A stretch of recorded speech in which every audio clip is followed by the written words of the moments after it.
Hey, Dito, do you know what time it is?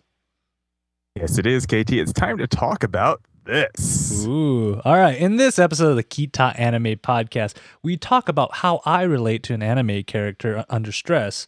The Big MgBurger is back, and Colossal Titans ain't got time for walls. They just charge through them.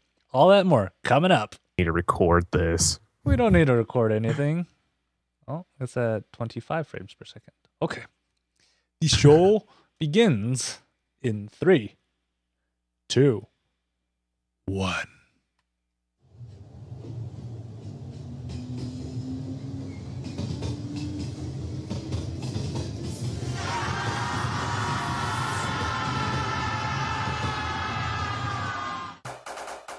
It's time for the Kita Anime Podcast with Dito and Ktdata. The Kita Anime Podcast is brought to you by these fake ad reads. Did you really think these were real?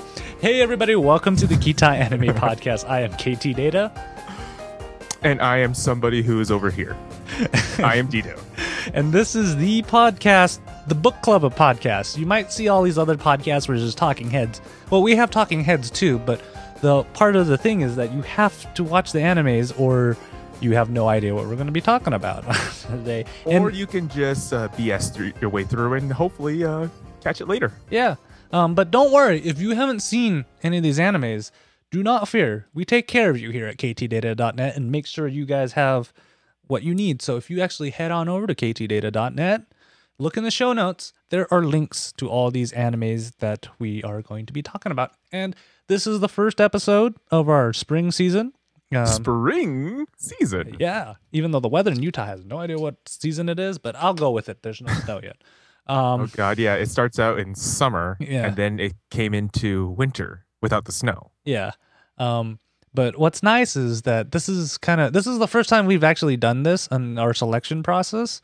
Dito picked one anime, I picked one anime, and you guys at home picked one anime. Ooh. Ooh, and we all know who you are. Yeah. We're watching you right now. You. Yeah. You with the hair. Yeah. You that is either listening or watching this podcast, because we have With the both hair. audio and video versions, and the nose, And the nose. We know. And you guys voted and we listened. All right. So how are you doing? Awkward silence. Yeah, how are you doing, Dito? Certain things just need to just burn into fiery flames. So if you guys are wondering what we're talking about, it's probably Saltfest related. Look for a post that will explain everything shortly on ktdata.net, written by me. All right. Let's talk about good things though, Dito. Like our first anime. Oh boy, here we go.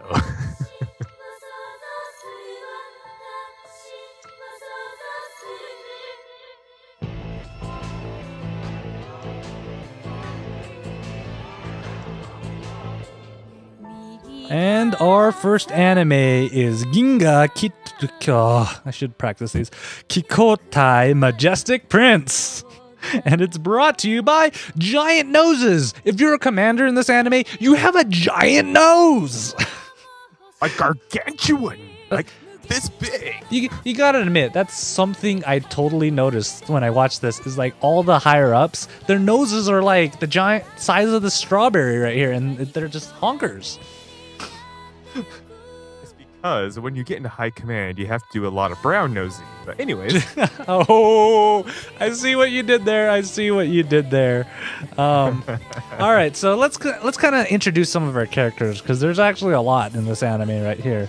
The backstory is that humanity has expanded into space, something that we haven't done in real life yet, but I hope someday we will. We're going to Mars one way. I Google.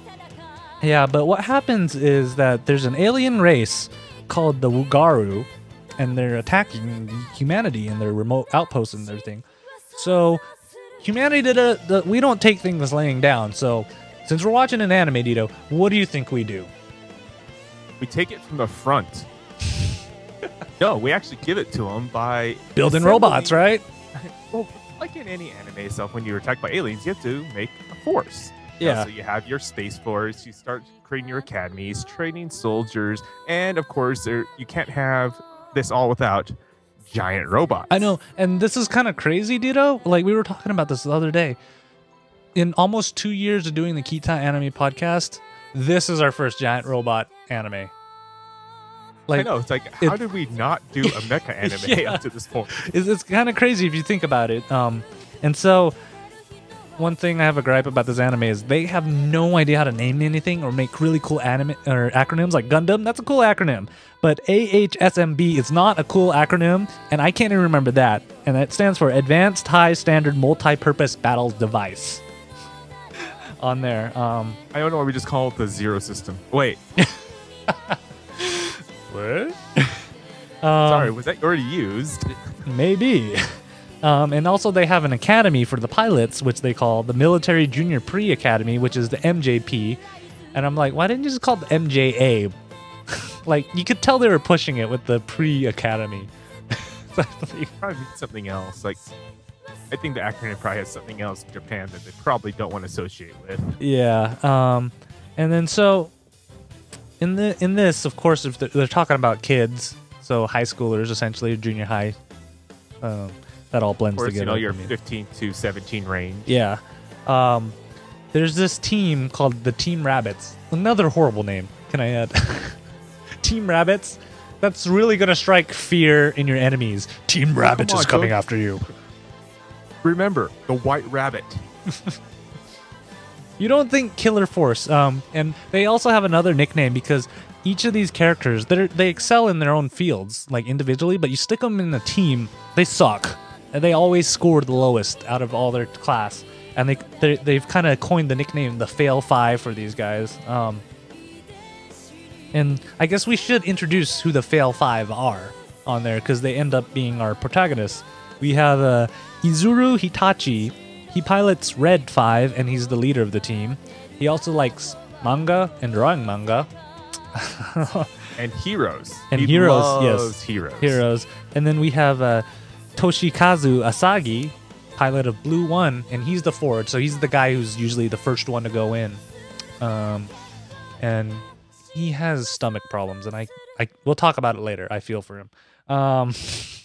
We have Tamaki Ire, and she pilots Rose number 3, and she's what they call a booster. So her mech is actually faster than all the other mechs in the group, and her idea is to kind of go confuse the enemy and break their formation by speeding past them with her superior speed on there. We have Kei Kugi Miya, which is a Purple 2. Can you guys get a theme on how they name the mechs? And she's kind of the tactical sensor member of the team. So her mech has all these sensors, and she can tell where the enemy's coming from and relay that to Isuzuru, and he can... And all of the cool little BB gadgets, detector things. Yeah, out of all the mechs, that one definitely reminds me of a goddess from Pilot Candidate. Yes, it does. And then we have, last but not least, is Ataru Suruga, and he pilots Gold 4, and he's the heavies weapons expert. You know, he does long-range weapon support or sniping on there. And total military geek. So pretty much if you start asking me a tech question and I'll go rambling off, or a fan subbing question and I'll go rambling off, he'll do that with military weapons on there. So with passion. With passion.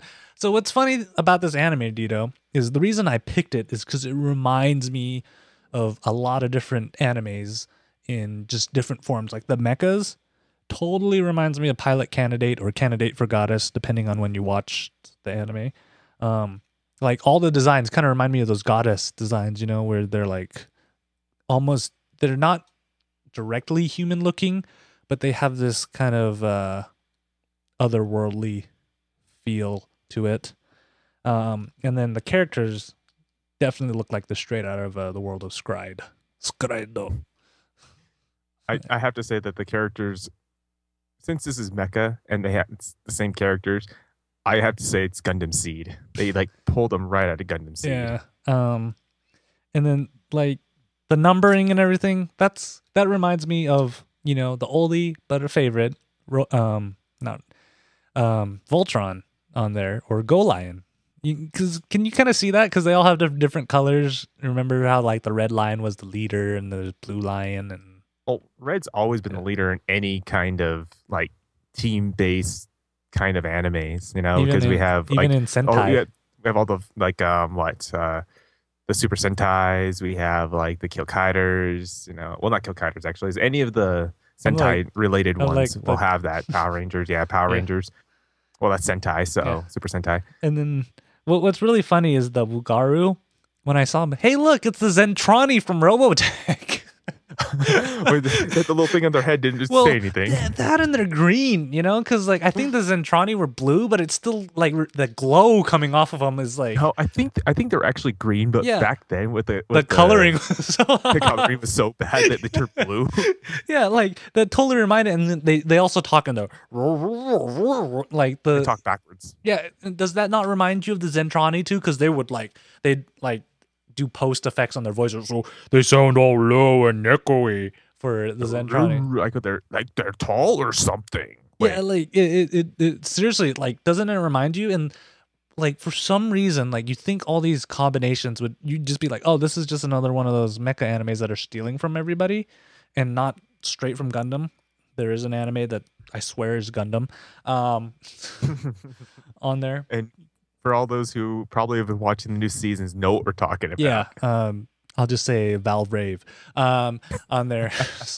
Like this one, on the other hand, it seems to like take all of them, mesh them together, and then, but the characters have like all these character flaws that it feels like a good balance to me. It's like what was your impression from it after watching the first two episodes, Dito? I was after the first episode, I'm going, this is actually good. I mean, I could see like all these different this like combination of pulling everything. Well, pulling like a little bit of everything, basically forming a spirit bomb. That's the Yeah, best way I could describe it. And it actually not taking that long. And it was actually enjoyable. yeah, it's really it's crazy. I was really skeptical about it because at that point, this was like the third mecha anime I saw in a row. From this season, I'm like, oh man, not another mecha anime. The I other know, I because was kind of the other surprised. ones didn't really impress me too much, and this one, like, there's just something about it that I can't look away on there. Uh, Probably it's like the train effect, you know, you just the train wreck effect. You just can't look Yeah, away. but I'm not horrified. That's the thing, though. Who said you're horrified to have to look at a train wreck? You gotta be partially horrified. That's why you look at it in the first place. This one, it's like, this is weird, but I like it. On there. All right, so here's Yeah, our that's at least it's better than Aquarian. yeah. All right, so this is our first spoiler per se. So if you guys watch the Kita Anime podcast for a while now, you know we try to limit the spoilers, but this one's kind of necessary for kind of the second thing I wanted to talk about this anime. And so in the first episode, we see that what's his name? Izuru, he pretty much, and the rest of the team, they pretty much take out this invading enemy force. They're trying to evacuate this base because they're getting overrun, and all of them like manage to fight back the enemy where they're retreating. So they end up becoming, heroes, since this is what I like, is because this is a little bit realistic right here, because apparently in the future, social media still a big thing, and so there's like video of them saving the day. There's Twitter posts and everything. There's public opinion. They are heroes. So when you think the second episode would be more action of them fighting the aliens, it's not. It's about how they actually deal with their newfound Position. glory. Wow, that's a band. I like that band. Their the popularity and everything it's totally different from they used to be made fun of by all the kids in the academy because they were the lowest ranked in the class as a team. And so now they have to kind of deal with that. And then they find out that how they control their mechs is the Julia system. And it's practically a representation of what's in their minds. So if they want to run, the mech's going to run. But if they want to fight, the mech is going to fight on there. So it's really interesting to see that combination right there.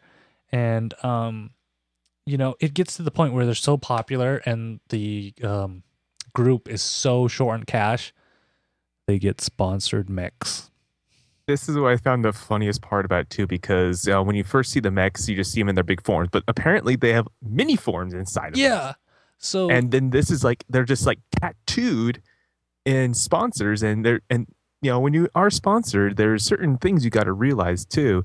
You can't not block your sponsor. So that means like, if you have a t-shirt on that says like Nike or whatever, so it has to be like right there, visible at all times, because you're sponsoring them.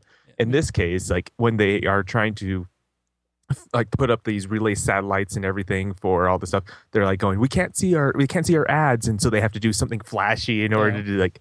It's so funny to me, because that when I think of that, I'm also reminded of Tiger and Bunny, because it's the same thing. They get sponsored, they have sponsors and everything, and it's like if something happens, like they can't. Yeah, it's just pretty so much hilarious. NASCAR turned into mechs. Don't ever compare those two again. Never compare those two again. Come on, because they can turn right. It's space, Tito. Every direction is the same. So yeah, it's super interesting, because like at the end of the episode, they're not functioning too well because they can't control their mechs because they don't know what to do. So I think this is going to be really, really interesting in an anime wise, because like, how would you cope with that, Dito, if your emotions and your instincts were the main, it didn't matter how much you practice, it didn't matter how good you score in simulations, there's this it's based on your instinct more than your skill. Well, it comes down to the same thing as, well, I guess the best way you can describe it. It comes down to like high school kids with post-traumatic depression, because they don't know how to control themselves. Their feelings are all sorts of just jumbled up and everything. So, and that's what these kids are getting put into, but the mech can read it. Yeah. So whatever they're actually feeling at that time, whether it being joy, fear, lust, or whatever itself, it's going to amplify it, and it's going to react to that. So if you are scared, it's just going to be like, yeah. So poor Asagi with his ulcers. I totally feel for him.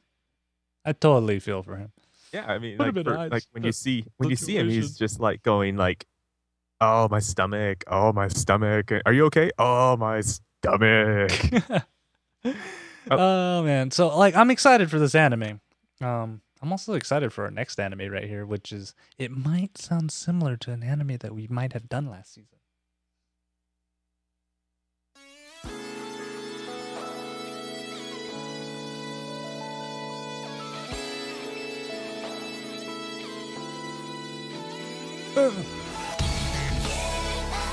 And our next anime is Hataraku Maou-sama, or The Devil is a Part-Timer, and it's brought to you by fast food, because supersize me. So this is, for those who don't know, this is actually the second season to Maou-Yusha. I'm joking, actually. You weren't supposed to tell them, Dino. They were supposed to figure it out themselves. I thought it would be a nice surprise. You ruined the surprise. But I want to say that just because in this one, unlike actually very similar to how Maou-Yusha is, we have our Demon King, we have our hero, we have our assistant thing characters too. In this case, it's his assistant, and so we have the characters now is Saito Mao, which is Satan Jacob. Tito, I can't. You muted yourself. Yeah, I can't hear you, Tito. No? Now I can hear you. Ah, yay! You guys can hear me again. So, our second, which is Emi Yusha, which Emilia Justina. Emilia Justina. All right, so then we have the minion, because you can't have a Demon King without a minion that is, just freakily powerful too. Shiro. I can never remember how. I thought it was Shiro. Shiro Aisha. I never could say his name too. Or how do you say his name again in his whole... I think it's Alciel. So like Leark Seal, except Alciel. Alciel. Yeah. I don't know. See, this is why it's not Maou-Yusha, because it's not hero, demon king, head maid, older sister maid, little sister maid. That I still messed up on. But the only difference between the two of these series is that, we have our Demon King and Hero fighting each other, but the Demon King gets pushed back. Actually, Mao gets pushed back into the human world, to modern day Japan, where there is no magic, so he gets rendered down into the form of a human. But since they don't have magical powers, they have to find their ways back, and the only way you can do that is by obeying human society. Oh, I thought you were going to say obey Henry. Well, yeah, obeying Henry too, but it doesn't really apply to this right now. Anyways, we see them having to survive more things than just, say, like, attacks by the rebel forces or trying to govern their minion society demons whenever. No, they actually have to find a place to sleep. Yeah. They have to work for their food because, now they have human bodies, they actually have to keep them sustented or sustenance. This mortal body grows weak. I require sustenance. This is good. Another. Sorry, I had to do it. I gotta say, I don't care what you guys say. Thor has some awesome one-liners. Yes, he does. That's why Thor's awesome.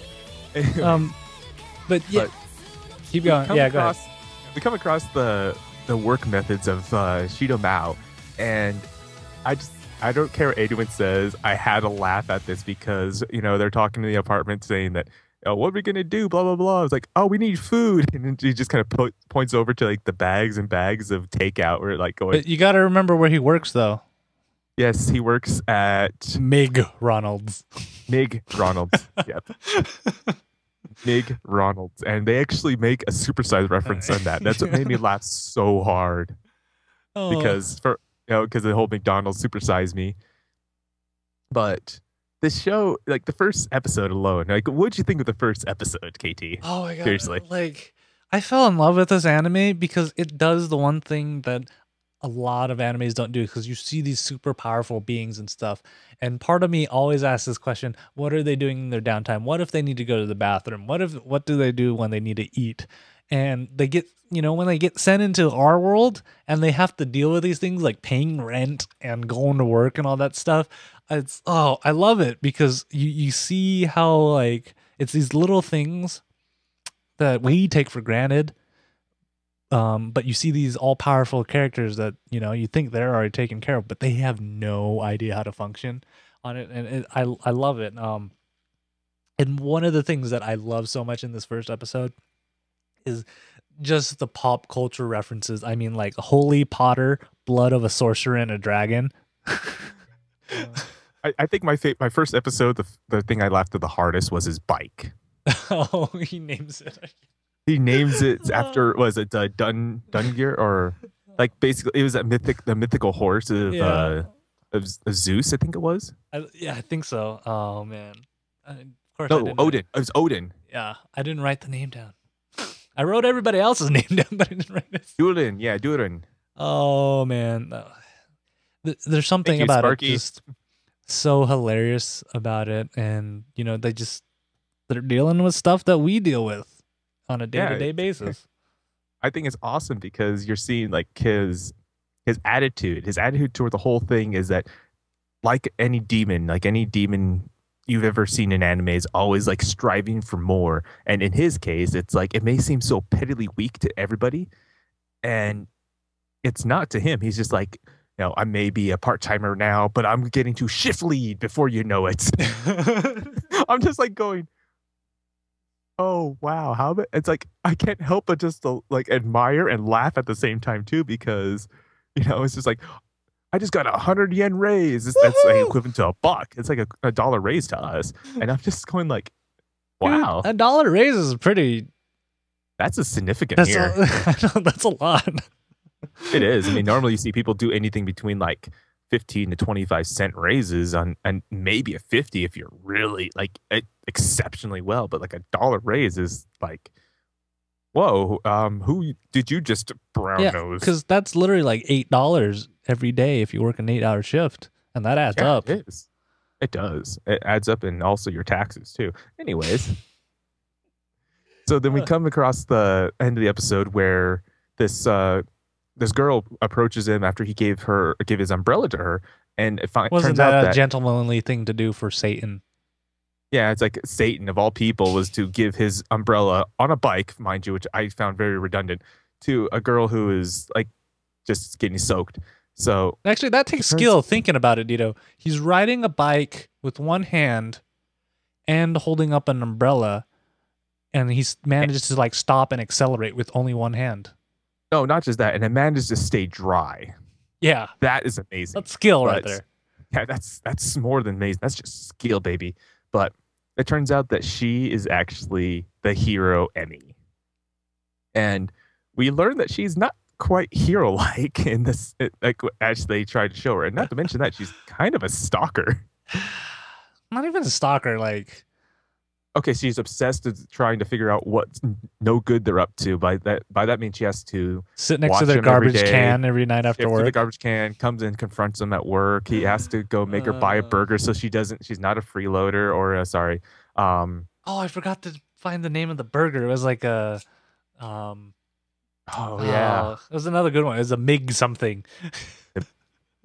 yeah. I have to go look that up. The Mig something, the MgBurger. But I just couldn't help just to laugh how hard. I laughed really, really hard at the fact alone that of all the characters who's supposed to be like upholding justice and everything, she doesn't do a very good job of it. Yeah, and I just realized, speaking of another off-brand names, I love the company that she works for. It's Dokomoko. So that is totally 100% a spoof on NC Docomo in Japan, and I know that is a wireless carrier. Speaking of 2KT, just for the fun of it, there you go. Yeah, love it. Yeah, I found a wallpaper for that. Yeah, anybody want peppered fries? I do that all the time on my fries. I didn't know that was like a rarity for some people. Do you pepper your fries? I've lost Dito. Sometimes. But the only time no, I think the only time I'd ever pepper my fries is if there's cheese on it. I love how the only moral dilemma that Sado has in both of these episodes is, do I use my remaining magic to fix the fryer? I gotta get the quota. I gotta get the quota. We're not gonna be number 1 in the district. I gotta be this employee of the month of peppered fries. Should I use it? Come on. And it's just like going, oh my goodness. Oh man. So this is something that a demon would never do, is waste your power on fries. Yeah. Or fix a fryer, sorry. So I'm like super excited on where that's gonna go. And you know, and then speaking of where things are gonna go, they don't have any giants in Maou-sama, but this next anime does.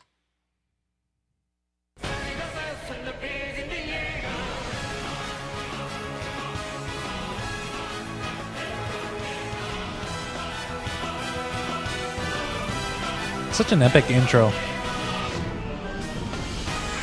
And our next anime is Attack on Titan, or Shingeki no Kyojin. And it's brought to you by eating. Eat and stay alive, or Mikasa will make you eat. All right, so this is out of the first thing that came to my head after this was just stay alive. Oh man. All right, so this is the anime that you guys at home voted and and wanted us to talk about. So we listened and we brought in Attack on Titan. So this is your guys' viewer choice right here. You can guess which ones Dito and I picked on other ones. I think that'd be a fun game. See if people can figure out who picked what. I think they probably could because we talked about it. Who knows? All right, so this is the world of Attack on Titan. It's in a world where giants literally roam everywhere, and humanity's only way of protecting themselves is building these giant walls. Fighting with fire. We can't. They're like 9, 10 giant foot walls. Yeah, of course, building giant walls that so far the giants have not been able to go over. And we're introduced to some of the characters like Eren Jaeger, and he's the main character in here. And okay, here's another spoiler in Attack on Titan. This is an episode 1 spoiler. His mother gets killed because the giants, there's a colossal giant that kind of breaks the walls and lets all the other giants into their little town. And his mother actually gets killed in that attack. But his adopted sister, Mikasa Ackerman, that's a English name, is she's kind of she's still alive and tags along. She's more of the protective type because I won't spoil that because that's not in these 2 episodes. We can tell KT might have watched more than 2. You can tell Dino might have watched more than 2 as well. But she's super protective of him and kind of want to make sure he's okay. And of course, to finish off the trio, his name they have Aaron's best friend Armin Arlert, and he's more of the strategy kind of type on there. But we'll get into that in later episodes. No, he's more like I'm thinker. going to be very scared of everything, but then take initiative like when I really need to. Yeah. So what's kind of oh man, Sparky's saying words. I don't know if I should read them or not, but she's singing. And it goes, I dig my hole, you build a wall. I dig my hole and you build a wall. One day that wall's gonna fall. Gonna build that city on a hill. Gonna build that city on a hill. Someday those tears are gonna spill. Sparky, what the hell? Apparently that's from later awesome. episodes. And I'm surprised I could read that pretty well. I'm surprised you do too, but and in this case itself, we see like in the first episode, we see a bit of their life behind the walls and their like how a lot of the citizens are taking their safety for granted. Yeah, because it's from the manga. I think I need to read the manga. So because even the guards, they're like drinking on duty and stuff, and like, oh, these walls will hold. I've never seen these walls breached or anything, and people are living, crowded life. I think I'd go nuts, to be honest with you, being in the crowded city like that. That'd drive me nuts. And then everything seems to be good, even to the point where they're like organizing attacks on the giants outside the wall. Not successful, but they're trying at least. Yeah, it's like because they took out their legion, and everyone's like, yeah, the legion's back, and all of a sudden it's like going, we just, anyways. Yeah, and then everything changes when the Etten appears. This super, he's probably twice the height of the normal giants on there, and the giants are more like, than twice. Yeah, he's colossal. Humongous. He like towers over the walls because those walls are about 50 feet, I think, and 50 meters. Yeah, 50 meters. Yes, because Japan uses metric, unlike the U.S. And because you can see him looking over, and he breaks through this first wall right here. We find out the way they design the walls is like there's some of these cities that kind of jut out a little bit, and they're designed to attract the giants so they can focus their forces in those areas if they ever get attacked, versus doing this giant diameter or this giant circumference of the wall they have out. And he starts attacking, and Dito, you wrote this note. I think you should mention this. I'm surprised because I would think our previous anime, the Maou-sama, would have more, but apparently I was wrong. Yeah. So for anyone who's ever watched kind of gory anime, with Elven Lied, Berserk, any of these like kind of blood-related animes, Blood Plus? in situations like this, every human has 5 gallons of blood pressurized. Spray blood, back in the days when movie special effects weren't that great, and you could tell it's a tube.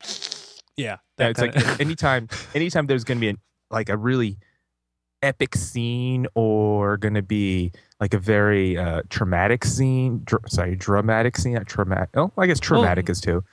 You gotta admit how the giants eat the humans are like pretty traumatic. Yeah, well, the best way that Sparky put it, splat. Yeah, on there. So we kind of see how the world is turned entirely upside down. No, not entirely, literally upside down, and then eaten. Yeah, I gotta admit, there's something so creepy about these giants, and how It's those smiles. it's yeah. It's those I think giant smiles. it's their like Pun faces. intended. It's literally their faces that you know you just like you don't seem intelligent, but you're totally it's size thing right there. And when it comes down to everything in life, it's always a size issue. Um, on there, but with that, Aiton, he kind of Aaron, is it Aaron? Yeah, Aaron. I wrote the names down for a reason. Aaron. He kind of notices that all the castle guards and stuff, they're pretty Sparky. They might be intelligent. They don't look intelligent. It's like when you meet me for the first time, like this kid actually knows how to do stuff. No, it comes down to like when you first meet KT, you see him with the cameras, like going, "Oh, you're just gonna, you're a tourist. You're a tourist. Just taking pictures and everything." I take your pizza. I'm actually a medical grad, and I host a research facility. Blah blah blah. It's like, wait, what? I love that. I love that guy on the CES bus ride. That was awesome. Oh, dude, it happens often. I was actually just at this meet and greet, and they're like, "So what do you do?" Well, and the funny thing is, it's weird because you talk to these people, and they're like, "So you're a grad student?" No. But so back to the topic, Aaron. He wants revenge. He wants to kill every single Titan out in the world. So this isn't just petty revenge. This is like bloodlust revenge. Yeah, so in the typical Edward Alric style, he joins the military. They're called. Sorry, he joins the candidate corps, which they're going to spend next 3 years literally training them to kill giants. Well, what do you think? He's not going to learn how to slay a Titan in 24 hours. If this was like the kind of anime that we would assume, yes, because they would probably spend literally one episode just showing like, okay, this is what they do. Dito, they don't have dating sims in this anime.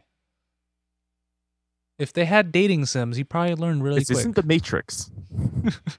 You can't just download the information to your head and then go out there and just like, I know Kung Fu. Yeah. Oh, man. Parts of that movie don't hold up. There's a lot of those still just hold up. But we find there's an issue because they're in an enclosed space. So you can't have population growth because you're going to run out of supplies. And they're already running out of supplies out there, and then having these refugees move closer into the walls because apparently they have different walls, and I have no idea where they decided to name these walls, but it's called like Maria and something. Rose, and then there is like the capital wall that has where the king is. Yeah, it's weird. Like, okay, I'd just call it wall 1, 2, and 3, but okay, we'll just take it the hard way by naming them these names that Dito and I will not remember because we're terrible with names. I kind of remember those ones, but you have to think too. It's like because of all the refugees and everything. So if they had to take out 250,000 of them, tried to slay the giants, and only 200 return. But because of that, it's pretty much like it was dropped there. Well, that's 1/5 of the population in the walls. That's a lot. It is. That is, and they just kind of sent him out to be slaughtered. Yeah, which is it shows you what kind of like society this is too. Where it's like as the further you get into these walls, you get these people that are more. It feels like they're more like selfish. Like, they feel like they're they're in higher positions. They deserve their position where they are, and that these people in the outer realms, they're not worthy to be in their presence. It's a superiority complex, which is an issue because if you're fighting Titans, you really shouldn't be fighting with yourself.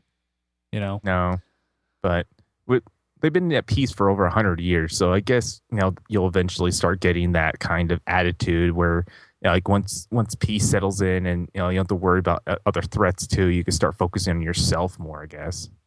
Yeah. I don't know. Do you think this anime is going? Do we know if it's going 20+ episodes? Because at the pace it's going right now, 12 episodes is going to be pushing it. I don't think they're going to resolve much if they're going at 12 on there. Because I don't know. It's actually pretty slow if you think about it. Oh, 22 episodes, Sparky. Thank you, Sparky. Because we're already 2 episodes in and not much has happened since episode 1. To be honest, you know, most of the episode is Aaron kind of brooding. Yeah, so I'm assuming is that we're going to see our Majestic Prince probably as a 12er because it may be 24 just because it seems like it could go that far because it's a mech anime. Yeah, most mech animes is like automatically 20 plus episodes. Yeah, and Please don't go 50 something. Yeah, it's like if it goes any further than that one, oh, I hope it. I was kind of hoping it wasn't going to go the same way as that we had our. Yeah, we might have to drop an anime. That's nuts. Yeah, I might have to drop if it goes over that, because I was kind of afraid of that when we were doing our basketball one. But I love our basketball one. Yeah, that one's awesome. Kuroko, I don't. When is that coming back? Maou-sama. Does anybody know when Kuroko's coming back? No, the second season comes back probably in summer. It's going to be the same time as that swimming one comes out. Oh dear. The swimming anime that's going to make everybody gay apparently. You guys send that in. We're not doing it. Oh come on. Like I'm gonna start doing Pokemon episodes before I do that. No, it's like because Maou-sama I really don't see it being more than a 12. I see it 12 plus an OAV. Yeah. But yeah, Attack on Titan seems to be going to be a 22, 26 according to our chat room. Our knowledgeable chat room because chat room because they're actually looking up all the stuff for us so we don't have to. Yes. And then Majestic Prince, I don't see. It looks like we're going to see at least 13. Maybe 24 because it is mecha, and the only mecha one that I know of, I can say off the top of my head, that's more than. You better not say 13. Pilot Candidate. No, it's not Pilot Candidate. It was the 0083, the Gundam 0083. That was a 12er. Yes, and 8th MS Team. Oh, yeah, 8th MS Team. That's the one I was thinking of. Sorry, 8th MS Team 0083. Oh, 0083 was 12. Yeah. You're thinking of 0080. That was 6. No, I was thinking of the MS. I was thinking of both of those actually, but I just KT likes his Gundam. Yes, but KT not really his Gundam. But not his Gundam ripoffs. Oh come on! They got TM Revolution, Dito. Like they steal the story, they steal the whole everything, and then they get the guy who makes themes for Gundam already. TM Revolution is pretty much Gundam's go-to OST makers. Yeah. All right, so that's actually all we have for our episodes or for our discussion portion of the Ktdata Anime podcast on there. So I hope you guys enjoyed, and I hope you guys keep watching. Let me remind we do both have audio and video versions of this podcast. So if you don't want to see Dito and I's face and want to save on bandwidth, go get the audio version. But if you want to see some weird things, because Dito and I tend to do visual cues, or if you just want to see me bounce all the time, you can get the video version too. That will be on YouTube. But all of this, you can just go on to ktdata.net, including the show notes to watching these animes at ktdata.net. We got links, everybody. Links. And Magnus in the chat room says their beauty slows down his laptop. I'm glad I haven't cracked your screen yet, Magnus. I'm surprised mine hasn't. If you guys have seen, we're talking to the chat room. I love talking to people in the chat room. We do record this live in it's in 2 weeks. June 4th. June 4th. 2013 is our next live episode, and you can just head on over to ktdata.net/live. Watch, talk in the chat room, and you can see us and our pre and post shows. They're pretty funny too, and I don't record those because I don't have enough hard drive space for that. You can also email us any feedback if you think, wow, Dito, KT, you guys are so wrong about these first 2 episodes. Email us at kita@ktdata.net. We're also on Facebook, facebook.com/ktdata.net. Google Plus with the new redesign. Just search for Ktdata Anime Podcast on there. And anything else, Dito? Let's see. I can't think of anything right now that needs to be plugged in besides that we're awesome. I lie, though. You're horrible at lying, man. But yeah, so thank you, Dito. I always have fun. I can't believe the show's over already. We'll talk after, too. Why not? Yeah. You should all join our live chats and everything because before and after like before the show and after the show, we just go off the key. So do join us on our chats. Yep. And thank you guys for watching or listening at home. You know we're listening. I mean, one of these animes you guys picked. And we'll see you in 2 weeks, guys. Till then, bye. See ya.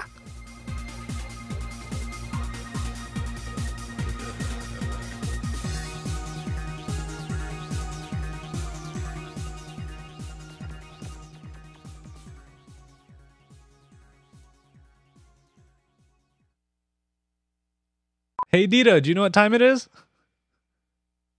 Damn you.